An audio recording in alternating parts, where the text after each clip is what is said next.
10 people in this world live on an island. Okay, well, I started figuring that out, and I can, with Australia, the Philippines, all those islands, Indonesia, Sri Lanka. Hawaii. Hawaii, of course, and the Gulf Islands. Fiji. Gulf Islands. My right parents BC. lived there over in Gabriel Island. Hey, see if you can guess what song this is, okay, right? Just sit right back and you hear a tale. Gilligan's Island. You got it! Yeah. Speaking of islands, right? All the people under 20 are like, what was that? Yeah, well, you Google Gilligan's Island. It was great. They went out for this 3-hour tour and went on a desert island. And I used to get so frustrated because every week they're just about off the island. And then something happens. I know. I guess if they got off the island, the show would be over. So probably a good thing. I don't know if I'd want to be on a desert island for all those years. I would want to live on an island, but possibly a tropical island. Not like Antarctica or the Arctic. Hawaii sounds nice. Yeah, Hawaii'd be great. Let's go. Okay. Let's go. Here we go. Wait, no, we've got a great program first. We do, and humorist and all-around fun guy, fellow Albertan, Phil Callaway. He'll be joining us on some tips on friendship. Oh, I love Phil Callaway. And my guest today, Mike Hauser, got tricked into going to church. Probably not something to recommend, but in his case, it actually had a good ending. So you got to hear about that. Tricked to going to, okay, well, yeah, I look forward to hearing about that. And we talk about new things. Best-selling author and pastor Jensen Franklin joins Maggie a little bit later on. I'm enjoying those so much. And of course, as I mentioned, did I mention it's Friday? It's Friday. Yeah, it's Friday. And you can't have Friday without music. Yeah, Toby Mac, too, All right, here we go. Aaron Cole featuring Toby Mac with Right on Time. All right.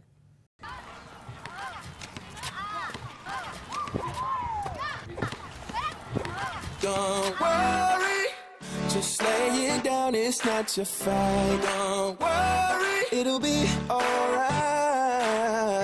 Don't worry, he will make your heavy light. Don't worry at all, this love is always right on time. I've been trying to figure out my own way, trying to put it all on me. Way down by the pressure, without looking up, I know you see me. Cause on and on you keep blessing me, but on and on I keep worrying. Why I'm always running when you're telling me don't worry, just lay it down, it's not your fight. Don't worry, it'll be alright. Don't worry, he will make your heavy light. Don't worry at all, this love is always right on time. Right on time. Rise up, get clean, throw 'em on like I'ma wear 'em. Ain't got the shoulders for the burdens I'm bearing. Broke down and pulling over by the wayside. Was never made for this type of way, so I throw my hands up and my load gets lighter. I throw my hands up and then burn like fire. Float up to heaven like the smoke in the air. I flip my worries in the prayer, leave 'em right there. Just lay it down, it's not your fight. Don't worry, it'll be alright. Don't worry, he will make your heavy light. Don't worry at all, this love is always right on time. Right on time, right on time, right on time, right on time, right on time. Trying to make trouble. I know your problems seem God's size.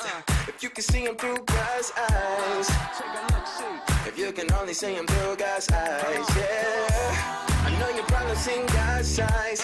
If you can see them through God's eyes, yeah, he's right on time, right on time. Just lay it down, it's not your fight. Don't worry, it'll be alright. Don't worry, he will make your heavy light. Don't worry at all, this love is always right. Don't worry at all, this love is always right on time. Right on time, right on time. Love is right on time. Right on time, right on time, right on time. Right on time, right on time. Right on time, right on time, right on time. Right on time. On and on, you can't right on time. Can't thank you enough. Right on time. Right on time. Yeah.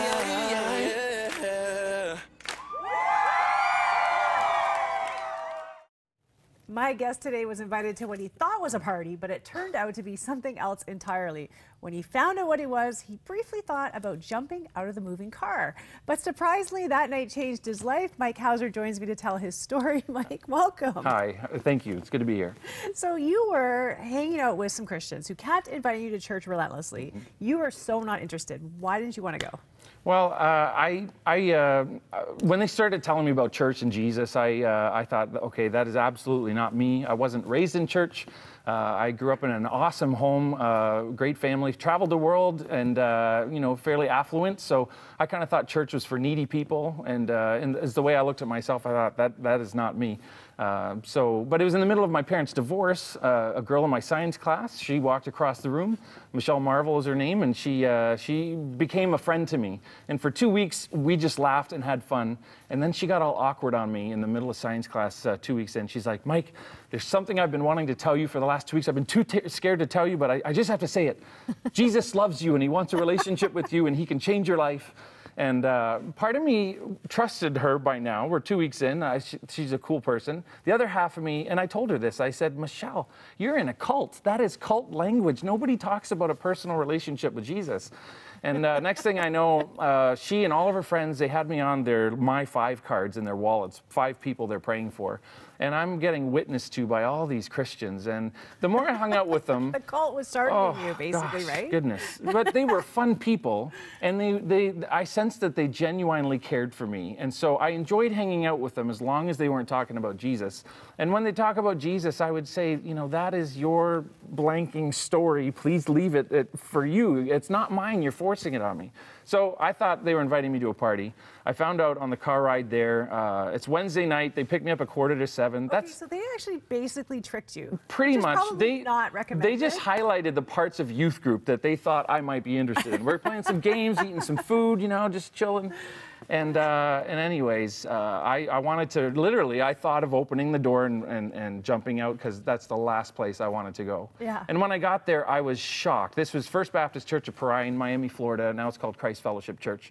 And it was a cool place. And there were 80, 90 students, people I knew from student council that were there, good-looking girls. I thought, man, this place, something must be doing right here. Slightly better right then, yes. Right? So then the whole night just, it absolutely ruined I thought church was for, people not like me. And when I got there, I was like, there's something about this place that is so different than what I thought. And so started listening to the messages and asking questions. And before I believed anything, I just started reading the New Testament, just asking questions. And I'd ask questions to my friends. And the longer I went at it, things just started to make sense, and I started sensing like maybe there's more to this than I thought. So your idea of Christians in church, what was it, and are there ways that we actually sometimes contribute to those ideas? Yeah, I don't know. There's a whole Christian subculture, I think, that I would have looked at, and I thought Ned Flanders from The Simpsons, and I thought there was a lot of it seemed like what I knew about Jesus as an unchurched person was entirely different than what I saw of the Christians I knew. I kind of thought Christians were all about, red-faced TV preachers calling out the gays in order to get the Republicans voted in office and take over America. That was my view of what Christian was. And I read Jesus and I thought, he loves and accepts everybody. Why is it that when I read Jesus and then I look at the church and I look at Christians, there was just such a huge disconnect for me. So that played into why I wanted nothing to do with that. And we have to admit, you weren't so far off base. Christians are supposed to be known for their love, but sometimes we really don't do a great job of representing Christ well. The one that you read in the Bible, the one that we're supposed to emulate and follow. You actually now was 3 weeks in going to this youth group. You made a decision. What did you do? Yeah, I just remember at the end of the message, the pastor said, "Is there someone here tonight? God is speaking to you?" And this is freaky because at that moment, And actually, 3 days before, I wrote in my Bible, I said, 3 years from March 14th, 1993, I will be a Christian. Because 3 days earlier, I thought, oh my gosh, there's so much I need to learn. I don't know anything about this. And there's so much in my life I got to change before I call myself a Christian. And it was that night it just became clear to me that God is so perfect and holy. It doesn't matter if you're Mother Teresa. It doesn't matter how good you are, you don't cut it. And that Jesus died on the cross for me. And through him, I can come to God freely and not be afraid. It's not about cleaning up my act first. And so my heart was beating, my hands were sweating. I knew I had to do this. So raised my hand. I knocked my pencil and pad onto the floor. And I'm so embarrassed because I'm at the front and I thought I thought they'd judge me if they knew I was just doing this for the first time. Then I went upstairs, said a prayer with the leader, came down the stairs, and there's all these Christians from my school. They were all in a huddle. They're all excited and everything. And I was like, gee, what's that about? And then they saw me walking down the stairs and like, Mike! And they ran up and they're hugging me. And one of them shook me and said, we were about to give up on you. And I just, almost overnight, just my life became filled with hope and purpose. And in the middle of the toughest time of my teenage years, God just made me alive. It's never been the same since. So talk to me about how, there is this subculture, which is around almost any lifestyle choice, you kind of grow your little subcultures. Tell me about the difference between that and actually like encountering Jesus. Well, I think so much of it is we're programmed by the culture that we live in, and we often, I don't know, if we've been hurt by other Christians in the past, we write the whole thing off, right? If we think Christianity is just about what we see on TV and all the stuff I used to think, we just say, I'm not even going to associate with it.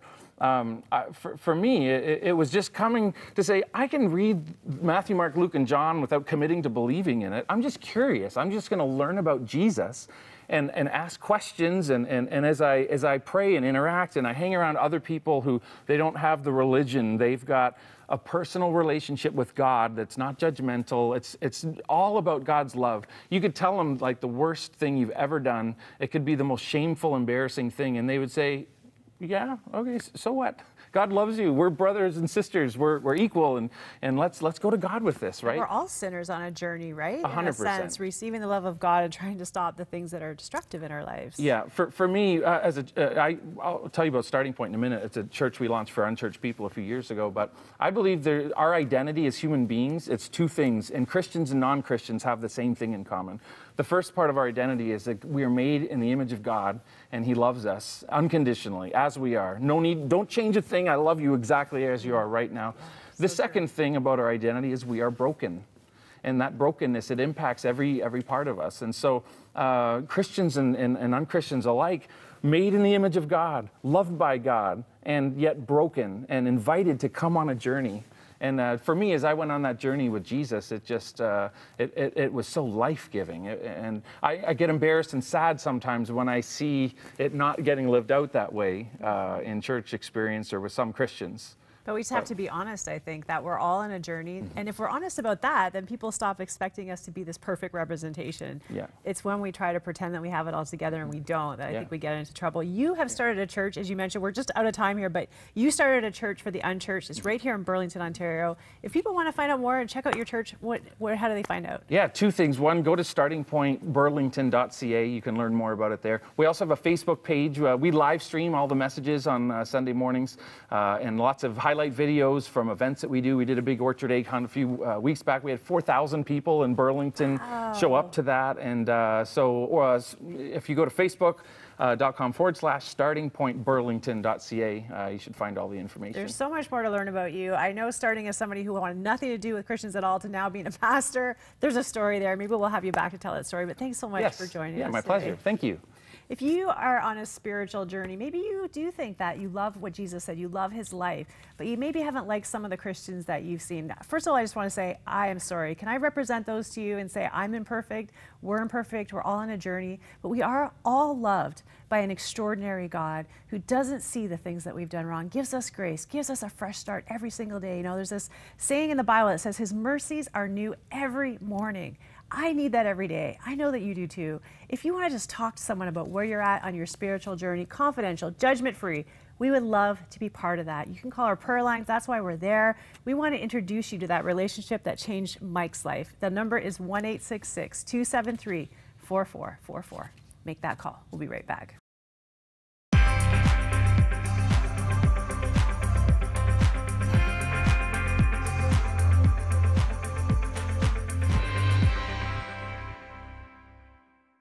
This is life-changing TV. 100 Huntley Street is 100% viewer-supported. We receive no government subsidy. We rely solely on donations from you, our viewer, to make this daily broadcast possible. Our dedicated media missionary team here of producers, editors, camera operators, and our hosts create and broadcast this program for you. They work at this with their whole heart, creatively, passionately, prayerfully, each one using their God-given talents. So I need to ask you, if you haven't ever or haven't recently made a donation to 100 Huntley Street, would you call today and become a partner at $10, $20, or more per month to equip us to give you more of what you love to watch on 100 Huntley Street. And if you can't donate, please just call to request your free subscription of our Reach magazine. Now enjoy today's program. God bless you. Media. This medium. Curated, created, constructed, and colluded to communicate, to influence, to connect, and entertain. With ease, with speed. Over 7 billion people yearning to connect, yearning to be fed, always looking out for whatever's cool, whatever's funny, whatever's trending. The medium is the message, but are we receiving the message? When everything is constantly moving, constantly changing, there is one thing that will not change, one thing that will outlast our lives, one thing that lasts longer than time itself, one thing that knows no bounds, no status, no color. That one thing has a name. As missionaries, we are here to share that one name, Jesus. Using the ease and speed of media to spread light to the lost, to communicate, to influence, to inform, to connect. We are media missionaries. You know, one of the things I just love about this program is hearing the various salvation stories or spiritual journeys. You know, how Mike came into relationship with Jesus. You know, maybe you're watching the program, maybe it's by accident. You're somewhere in a doctor's office or a dentist's office. I've actually watched Huntley Street in my dentist chair as well. And you're wondering, what is it all about? And, you know, we have people willing to talk to you at any time of the day. We always have our prayer line open. That's one of the most important things that we consider about this ministry. So if you just want to say, hey, I want to know more about what it might be to follow Jesus, or if you've got a personal issue, something you're facing, sickness, maybe divorce, the death of a loved one, please give us a call any time of the day, 1-866-273-4444. We have amazing people standing by. Well, coming up next, we talk about new things. Best-selling author and pastor Jensen Franklin joins Maggie John. I love the conversations that we're having with Pastor Jensen Franklin, challenging us to love like we've never been hurt. So maybe we've gone through a difficult time in our marriages. I'm married, you're married. We know that there are challenges in being married. But what happens on the other end? Well, how can God use maybe the pain in our lives, in our marriages, to heal us? Yeah. God has a way of using what's left after a conflict, after you go through the fire. He uses what's left. Sometimes things happen in relationships that change everything. But just because things will never be the same again, we forget that God makes all things new. And it may never be what it was, exactly like what it was, but He makes all things new. And if we'll let Him, He'll use what we've got left to build something new and even greater. He's not just God of what you have. He's God of what you lost, and He's God of what you have left. And God wants to use what's left. In the book, I talk about the movie Monuments Men, and I don't know if people saw it or not, but there were men in World War II who were commissioned to do nothing but find historical treasures that Hitler was trying to capture and build his own museum for his own glory, for the Nazi Empire. But these men went in, and their number one job was to preserve historical buildings or treasures. And they were called monuments men. And the story is told when they were going to tear down this beautiful cathedral because half of the building was blown up. But this man stands out in front of the bulldozers and he says, I have a signed letter from the President of the United States that says this is a historical treasure. Don't touch it. We're going to build back off of what we've got here. And the stones were burned. And he stopped the bulldozers. And the Lord spoke to my heart, and I preached a whole message, and I put the thought in the book that God wants to use what's left. He uses burned stones. Nehemiah went back to rebuild the temple, and the Bible said all that was left was burned stones, and he started throwing them away, and God sent an angel and said, don't throw away the burned stones. Stones that have been through the fire. Stones that looks like there's nothing left but ashes and burned stones. God uses people who've been through the fire. When Shadrach, Meshach, and Abednego came through the fire, the Bible said there was not the smell of smoke in their garments. In other words, the enemy would love the fiery trials that we go through to define us and stay with us, and we smell like what we've been through the rest of our life. Smell like abuse. You know, you've been through it, you've been hurt, you've been cheated on. So that's the aroma of your life. That's who you are the rest of your life. But God can so bring you through the fire that you don't look like what you've been through. You don't have the aroma of that pain and that victim, mentality. He brings you so far through it. He can use what you lost. Somebody needs to hear this today. What you lost was painful, but what you have left is powerful. God's going to use what you have left to afflict your enemy. All Moses had was a handful of ashes, and God said, this is all I've got. He threw it up in the air, and it afflicted the Egyptians with boils. God's going to use what's been through the fire to afflict the enemy. And I believe today that what you have left is enough for God to perform a mighty miracle of restoration and reconciliation with, if you'll put it in His hands.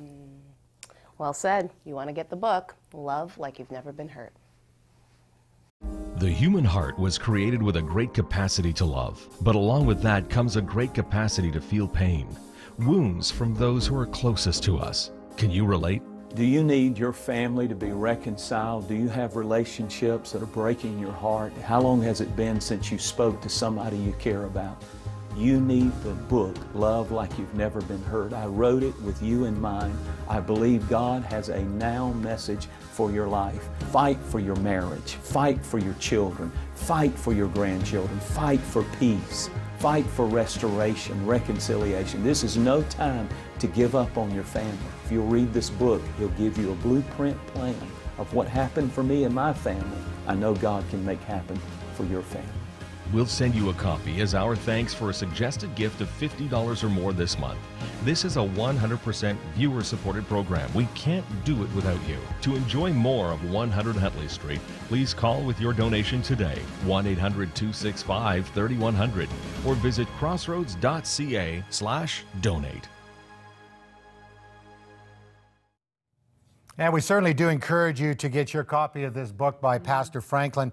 You know, Cheryl, I mean, we read a lot of books. That's a part of what we're doing when we get ready for our guests. But this one is one of those life changers. You're feeling so much conviction and just so many important truths that he's speaking in. I think this is one of the most important books we've ever offered you. And it's because, to follow Jesus and really impact the world, you have to love like you've never been hurt. Every story I've seen where someone's life or a community or a nation or an issue has been transformed, it's somebody doing something with extraordinary love, something so beyond what makes sense that it transforms the person, and we have to do it. But you can't do it until you start dealing with your hurts. What he said, to give me some of those quotes. You were writing them down. I saw it. Yeah, I mean, the book, whatever. But yeah, he's also saying that, what you have lost has been painful, but here's the best part.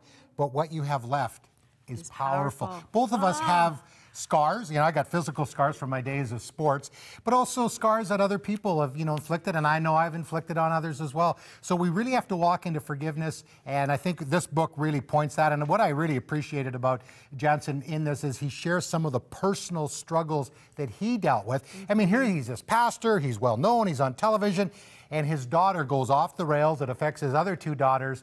But what an amazing story of how he really learned how to love. Yeah, we'd love to get this into your hand. This will kind of help you maybe if you've been stuck somewhere. This will help you get through that hurt and love better those around you. People around you should not suffer for what someone else did that's long gone, which is what happens. Very important. We'll send this out to you for your best ministry gift, and thank you for everything you do to support this ministry. Okay, we got some tips now on friendship. Here's popular funny man and our good friend, Phil Callaway. I never expected this dog to teach me about such a wide spectrum of life, like parenting. From a dog, you learn that things will get messy, noisy, and covered in guck. Expect it. Relax about it. With our first child, we had all the parenting books arranged alphabetically. We bathed this little guy each night, videotaped his every gaga, and consulted medical books at the first sign of hiccups. By the time our third came along, we had parked that helicopter. We were so exhausted that we let him chew and rearrange the parenting books, bathe himself in mud puddles, and I think that maybe somewhere we have a couple of pictures to prove the boy did just fine. If I had to parent again, I wouldn't be so uptight about it.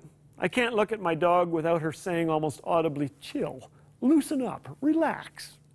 2 doors down lived Sydney, Mojo's sniff mate. Life dealt Sydney the meanest of cards when his parents, a terrier and a dachshund, got together and said, hey, let's start a family. Sydney's belly rode an inch above the grass, his eyes drooped. Sydney's speech was impaired too. His bark sounded like people's names, Raoul, Mark, Ralph. He didn't care, nor did Mojo. Each day, Sydney waddled to our doorstep and let out a muted wah-woo. Mojo sprinted to the door, and the two of them danced and cavorted and sniffed. Mojo taught us about acceptance, that the best vitamin for friendship is be one. Proverbs 17:9 says, love prospers when a fault is forgiven, but dwelling on it separates close friends. We must stop looking for perfection in others. People are like pizzas. Most are marvelous, but sometimes they come with anchovies. So focus on the good stuff and roll with the rest. In her 15th year, Mojo met me at the door, and though she couldn't jump as high, she put everything into each greeting. And I thought to myself, I get it. Thanks for showing me. From now on, no one gets out of this house without a hug. And no one leaves here on a trip without an arm around their shoulder and a prayer for their safety. Like my dog, I will enjoy small pleasures. And the people in my life will never doubt that I loved them. And when possible, I will take pictures to prove that it happened.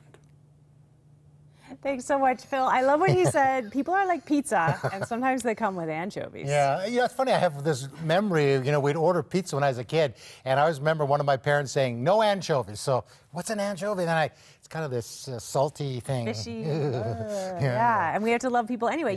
Now, speaking of loving people through the good and the bad, you kind of have something coming up this weekend that's kind of big. Yeah, a big anniversary. My wife Arlene and I have now been married 35 years. And you say, what, 25 happily? I've been married, happily married for 25 years.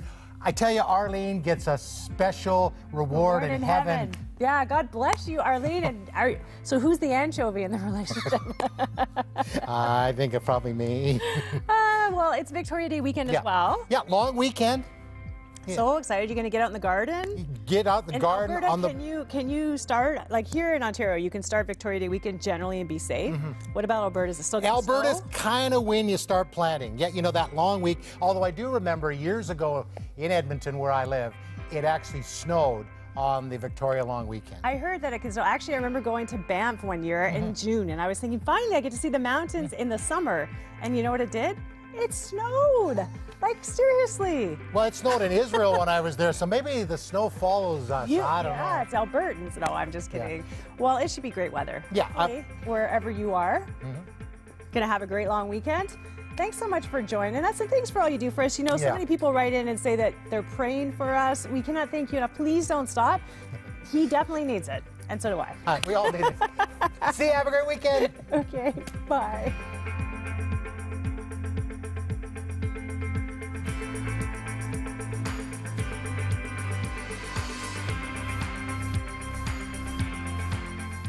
Thank you for your ongoing support of Crossroads, a member of the Canadian Council of Christian Charities. You can write to Crossroads, P.O. Box 5100, Burlington, Ontario, L7R 4M2.